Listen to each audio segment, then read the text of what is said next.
माझं नाव अभय पांडे आहे. मी all food and drug license holder फाउंडेशनचा प्रेसिडेंट आहे.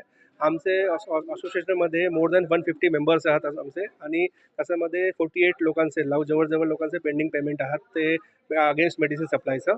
आणि मेडिसिन सप्लाय म्हणजे आपल्या लोकांचं जे कॉन्ट्रॅक्ट असतात, विलिंगनेस सप्लाय असतात आणि जे लोकल सप्लाय असतात ते सगळे आमचे मेंबर्स सप्लाय करतात. आम्ही BMCच्या हॉस्पिटलला 27 हॉस्पिटल आहेत BMC, त्याच्यात आम्ही सप्लाय करतो. पण समोर आमचं पेंडिंग पेमेंट अगर जवळ बघितलं गेलं तर 120 करोड अमाऊंटचा जे आहे करोडचा पेंडिंग अमाऊंट आहे.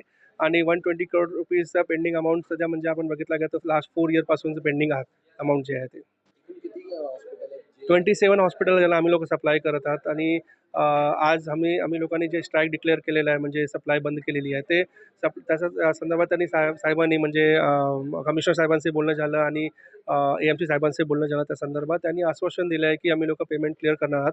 पण आम्ही लोकांनी असं रिक्वेस्ट केलं आहे की तुम्ही लेखी स्वरूपात आम्हाला आश्वासन द्या आणि आमचं पेमेंट स्टार्ट करा, जे पेंडिंग आहे ते क्लिअर करायला स्टार्ट करा असं. KEM सायन नायर असं मेजर हॉस्पिटल आहे, बेंड्रा भाभा, कुर्ला भाभा, भगवती हॉस्पिटल असं मेजर जे हॉस्पिटल आहेत ते त्यांच्याकडे आम्ही लोक सप्लाय असतात आणि तिथे पेशंट फ्लो खूप आहे तिथे. BMCचं असं म्हणणं आहे की ते लोक रेडी आहे पेमेंट करायला, ते लोक पॉझिटिव्ह आहेत पेमेंट क्लिअर करायला.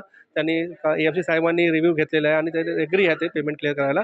पण आमचं असं म्हणणं आहे की तुम्ही पेमेंट सगळे जे आउटस्टँडिंग आहे तुम्ही क्लिअर करा आणि लगेच मी हे करतो. पेमेंट आमचा जे आला की लगेच आम्ही लोक हे कॉल ऑफ करणार.